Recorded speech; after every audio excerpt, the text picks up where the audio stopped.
جده بولادته وما فعله به. Là, on arrive au passage où il cite ce qui est rapporté par rapport au fait que la mère du prophète sallam, elle a informé le grand-père du prophète sallam, et là il informe aussi de ce que le grand-père a fait avec. Qala Ibn Ishaq, là c'est Ibn Ishaq qui dit, et vous allez comprendre pourquoi après on dit Qala Ibn Hisham. قال ابن إسحاق فلما وضعته أمه صلى الله عليه وسلم أرسلت إلى جده عبد المطلب أنه قد ولد لك غلام فأتي فانظر إليه فأتاه فنظر إليه وحدثته بما رأت حين حملت به وما قيل لها فيه وما أمرت به أن تسميه. فلما وضعت, lorsqu'elle a enfanté, وضعته أمه, la mère du prophète sallallahu alayhi wa sallam, elle a envoyé quelqu'un auprès de son grand-père, Abd al-Muttalib, que il y a un enfant, un de tes enfants qui est né. Et on dit que nous sommes les fils de Adam. Yani le grand-père ou le père, on le surnomme comme le père aussi. C'est pour cela que là, dans ce qui est rapporté, Wulida laka ghulam, il y a un de tes enfants, il y a un de tes enfants qui est né, dans le sens, mais ce n'est pas lui qui l'a enfanté, mais c'est lui qui est un de ses pères. Dans ce sens-là, fa'atihi fanzur ilay, alors viens pour le voir, fa'ata ou fanadara ilay, alors il est venu et il l'a regardé, wa haddathatu bima ra'at fi hina hamalat bi, et lui a raconté ce qu'elle a vu lorsqu'elle l'avait enfanté. وَمَا قِيلَ لَهَا فِي, et qu'est-ce qui lui fut dit dans ce qu'elle avait vu. وَمَا أُمِرَتْ بِهِ أَنْ تُسَمِّيَ, et qu'est-ce qu'on lui avait ordonné, yani comment on lui avait ordonné de l'appeler. Il y a des choses qui sont citées ici et qui font référence à des choses qui avaient été citées déjà plus loin.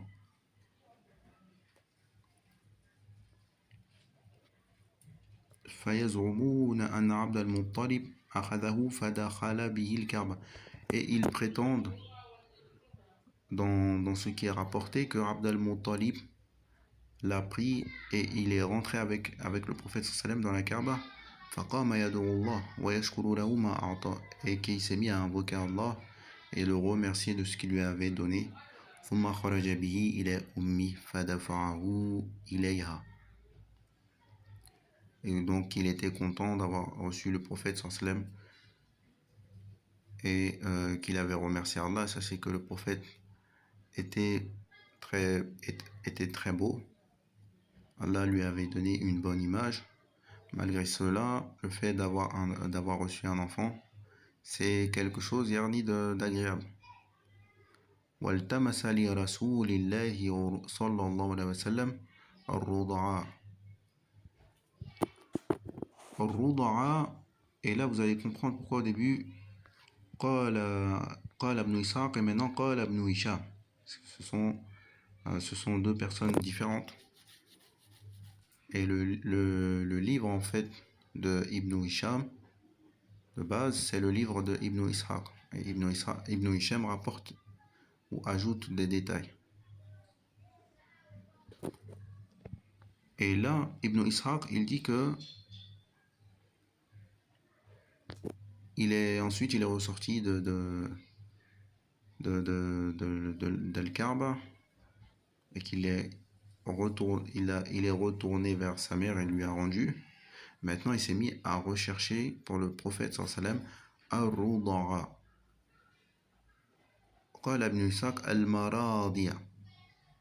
Pourquoi est-ce que قال ابن هشام المراضية? Pourquoi est-ce que Ibn Hisham il dit al-Maradiya juste après que Ibn Ishaq il dit ar-ruda'a? Parce que en langue arabe, ar-ruda'a c'est le pluriel de radiya. Wal-maradiya c'est le pluriel de murdi'a. Et que al-radi' c'est l'enfant qui doit allaiter. Et que al-murdi'a, al-maradi' ce sont les femmes qui allaitent. Donc il y a une différence dans le sens linguistique. Que si on suit le sens linguistique de, de Ibn Ishaq, c'est que le grand-père du prophète sallam, il est parti chercher d'autres enfants qui doivent allaiter. Donc le contexte là, ça ne suit pas. Sauf si les Arabes avaient comme tradition de, lorsqu'ils ont un enfant, ils vont aller en chercher d'autres qui sont nés et ils vont les rassembler, ils vont ensuite les redistribuer à des femmes qui vont allaiter ces enfants. Sauf que au niveau de la complexité de ce genre d'organisation, c'est quelque chose qui serait très compliqué à mettre en place. Parce que les enfants, même si on peut en trouver qui naissent, on en trouve qui naissent la même année, mais pour en trouver déjà qui naissent le même jour, et qui naissent aussi dans des heures qui sont les mêmes, c'est compliqué.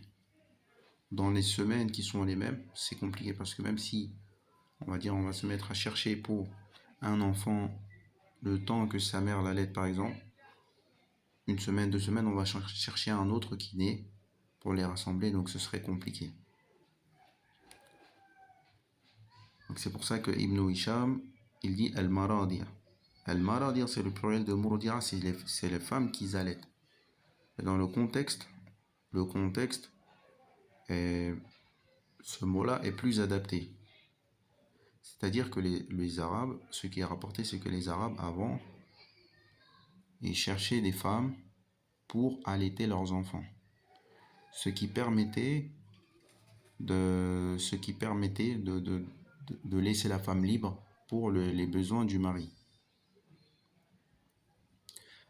Ça, c'est un des points. Et un deuxième point aussi, c'est que il y a des endroits où les Arabes étaient beaucoup plus forts au niveau linguistique que dans d'autres endroits. Notamment chez les Bédouins. Ce qui est dû au fait, Yarni, quelles sont les choses qui causent leur renforcement linguistique? C'est que ce sont des personnes qui sont très sensibles, qui sont assez violentes au niveau expressif. Et si elles ont des choses à dire, elles ne vont pas se cacher. Donc elles vont beaucoup s'exprimer. Et là, les enfants, ils vont entendre beaucoup de vocabulaire. Des choses qu'ils n'auraient pas entendues à l'extérieur de là où il y a les Bédouins. Parmi même les choses qui étaient rapportées, il y a des choses qui sont rapportées par rapport aux Bédouins, qu'un des Bédouins avait dit, il a vu quelque chose qu'il voulait récupérer au prophète sallallahu alayhi wa sallam, et il l'a pris par la force. Ça a laissé même une trace sur le prophète. Il lui a dit quelque chose comme: ça n'appartient pas à ton père. Ce n'est pas avec les efforts de ton père que cette chose-là est parvenue, quelque chose dans ce sens-là, où il a cité le père ou la mère du prophète sallallahu alayhi wa sallam.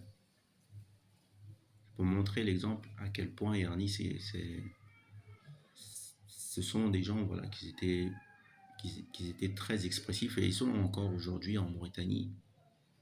Pour ceux qui ont déjà voyagé dans ce pays, vous êtes plus à même de comprendre, lorsque vous avez rencontré des Bédouins, qu'est-ce que c'est un Bédouin, de quelle manière il se comporte. Donc il y a ce point-là également, et aussi il y a des endroits en fait il y a des endroits où les gens voyagent moins. C'est-à-dire que c'est des endroits qui sont là pour que les gens viennent un peu se reposer.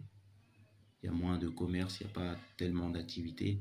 Donc les gens de ces villages, on va dire ça comme ça, ils ne sont pas habitués avec le monde extérieur. Donc leur arabe leur langue arabe est plus préservée encore. Tandis que d'autres voilà, sont habitués à faire des voyages et utilisent des langues étrangères. Ils peuvent revenir après avoir passé un long moment, ils sont habitués à utiliser certains mots. Et après, il y a encore le fait que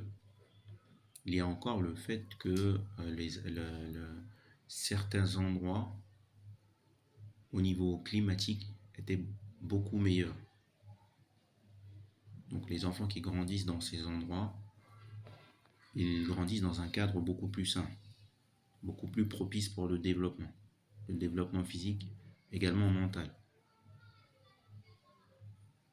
Donc ce sont différentes raisons. Il y a peut-être d'autres raisons qui font que les Arabes ont, ont- voilà, avaient ce système-là de prendre les enfants et de les laisser avec des femmes allaiteuses. Et là, on voit encore à travers ces choses-là l'importance de l'organisation. Les pays arabes, ce sont des pays très très arides. Très très arides. Beaucoup de frères des pays occidentaux arrivés dans certaines régions des pays arabes, ils tombent malades.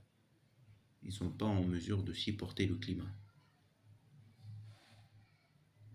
Et que le fait de chercher à, à un cadre sain pour le développement physique et mental des enfants, c'est quand même quelque chose qui rapporte des fruits. Parce qu'une fois que l'enfant a pu bien se développer, il a acquéri de la résistance physique. Il est plus facile pour lui maintenant de supporter un climat aride, un climat sec, parce que le dessèchement, c'est quelque chose qui provoque le décès. Beaucoup de gens sont morts à cause du dessèchement. L'être humain n'est pas un chameau.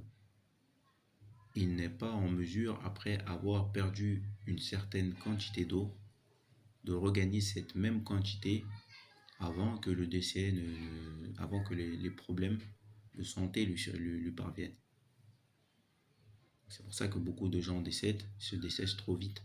Et même si maintenant ils vont boire beaucoup d'eau, l'eau qui est bue, elle n'est pas entièrement assimilée et la quantité possible d'eau buvable également est limitée.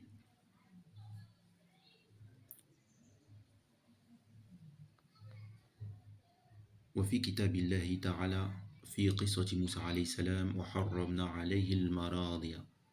Et dans le Coran, dans l'histoire de Moussa alayhi salam, harramna alayhi al-maradi.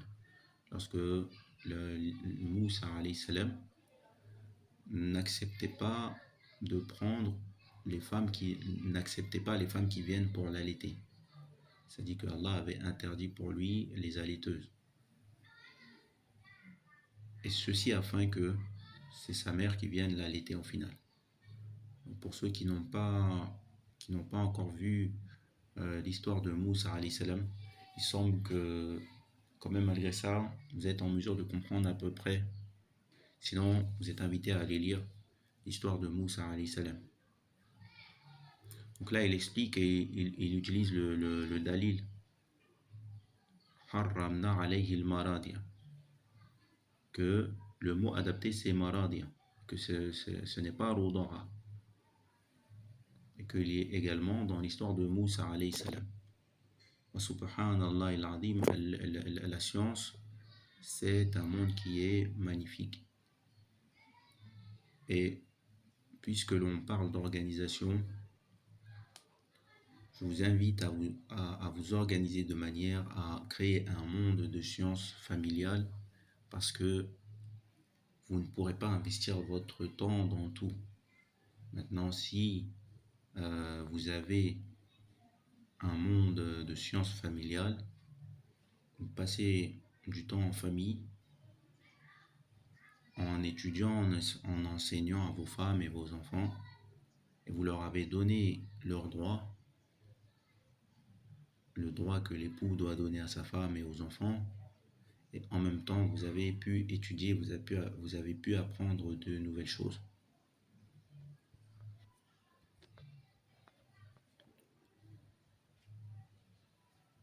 مرضعته حليمة قال ابن إسحاق فاسترضع له امرأة من بني سعد بن بكر يقال لها حليمة حليمة بنت أبي ذؤيب. Et donc Ibn Ishaq il dit que fastarada'a lahu, istarada'a, il a demandé à allaiter. En arabe on dit ista, souvent dans les verbes on trouve ista. Et ista dans beaucoup de ces verbes là ça veut dire en fait demander. Istat'ama, istashraba, istaksa, etc., etc. Donc là, istarada'a, dans le hadith par exemple, kullukum ja'iya illa man at'amtu fastat'imuni at'imkum. Que nous sommes tous affamés, si ce n'est celui que Allah a nourri. Alors demandez à manger à Allah, il va vous nourrir. Et kullukum dhal illa man hadaytu fastahduni. Vous êtes tous égarés, si ce n'est celui que nous sommes tous égarés, si ce n'est celui que Allah a guidé. Alors demandez-moi, istahduni ahdikum. Demandez-moi de vous guider, je vous guiderai. Et là, le hadith, je ne rapporte pas mot pour mot. Parce que dans mot pour mot, il y a un sens, c'est des passages de hadith que j'explique dans le pour illustrer fastarada'a lahu.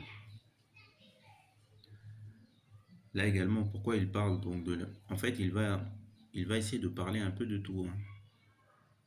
Parce que c'est comme ça que on va être en mesure de comprendre. Et il y a certains points que on ne pourra pas, lorsque certains passages vont devenir lourds lorsqu'on passera dessus alors qu'on n'arrive pas à les comprendre.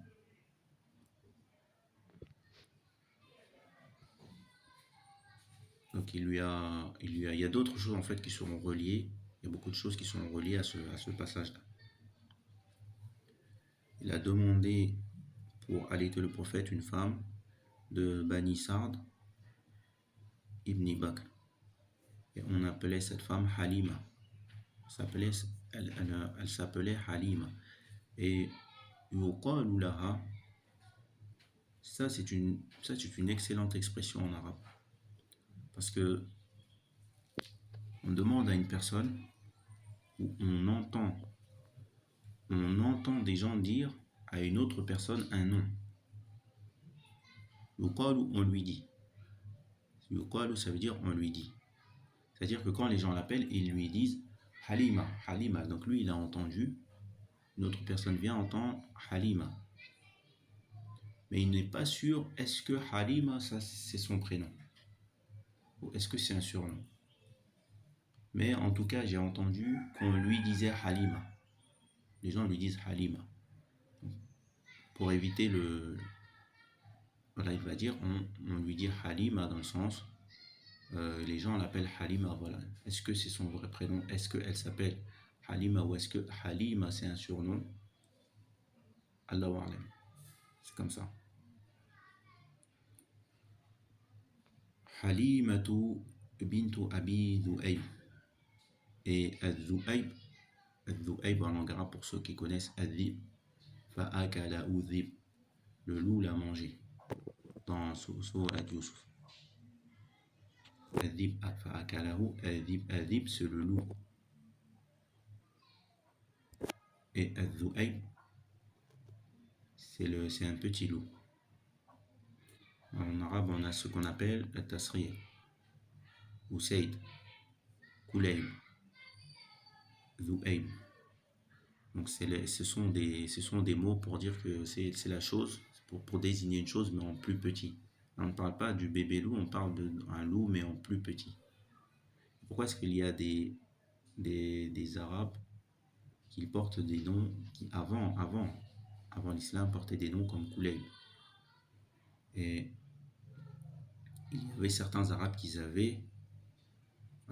surnommaient qui donnaient des surnoms en fait pour entre guillemets pour les ennemis, pour la guerre. Le nom en quelque sorte désigne la chose. Et les prénoms qui sont mauvais, ce ne sont pas autorisés dans l'islam. Et donc des prénoms comme Assad, comme Dib, Lion, Loup, c'est des choses qui peuvent apeurer les ennemis, des choses qui peuvent faire penser à d'autres choses. C'est-à-dire que le chien, lorsqu'il traque sa proie, il peut traquer pendant longtemps. Mais aussi le chien, il est connu pour savoir qui est son maître.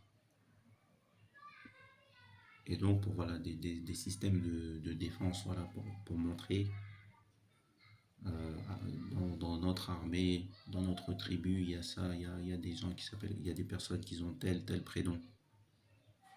Voilà, attention, dès que vous entendez tel prénom, voilà, c'est synonyme de danger.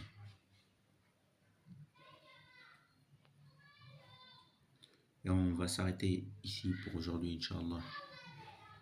Wa subhanaka Allahumma wa bihamdika ashhadu an la ilaha illa anta astaghfiruka wa atubu ilayk.